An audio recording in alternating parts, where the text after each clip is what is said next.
Giving us this gospel అని చాలా మంది చెప్పినప్పుడు నేను ప్రభువును స్తుతించాను.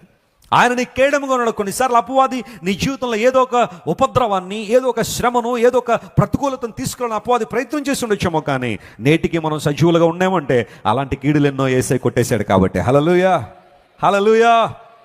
స్తుతిస్తున్నావా దేవుణ్ణి? ఆయనను భద్రపరుచుతున్న విధానాన్ని బట్టి దేవుని గణపరుస్తున్నావా? ప్రభువా, నీవు నా కేడముగా ఉన్నావు నాయన, నా తల ఎత్తువాడవుగా ఉన్నావు, నా ఆధారము నీవే. సమస్య ఉంది, సమస్యను పరిష్కరించే దేవుడు ఉన్నాడు. దావీదు సమస్యను చూడడం కన్నా సమస్యను పరిష్కరించే దేవుని వైపు చూశాడు. హల్లెలూయా. ఈరోజు మన దృష్టి ఎటువైపు ఉంది? మన చూపు ఎటువైపు ఉంది? సమస్యలు అందరికీ ఉండొచ్చు, ఎంత చెట్టుకి అంత గాలి అన్నట్టుగా ప్రతి ఒక్కరికి ఏదో ఒక సవాళ్ళు, ఏదో ఒక ప్రతికూలత.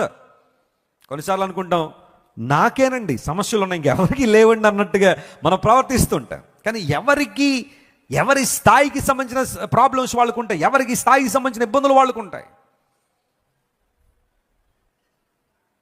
ఒక్కోసారి మా చిన్న కుమార్తె దగ్గరికి వచ్చి అంటది, డాడీ ఈరోజు చాలా పెద్ద సమస్య ఉంది డాడీ అంటున్నా.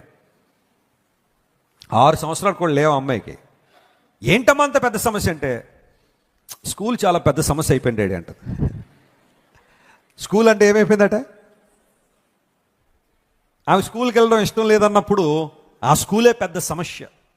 ఏంటమ్మా సమస్య, ఏంటి సంగతి అంటే, మా టీచర్లు చాలా ఇబ్బంది పెట్టేస్తున్నారు డాడీ, చుట్టూ ఉన్న వాళ్ళు చాలా ఏదో విధంగా స్కూల్ మానేయడానికి ఆమె చెప్పే మాట్లాడినప్పుడు స్కూల్ సమస్య అంట.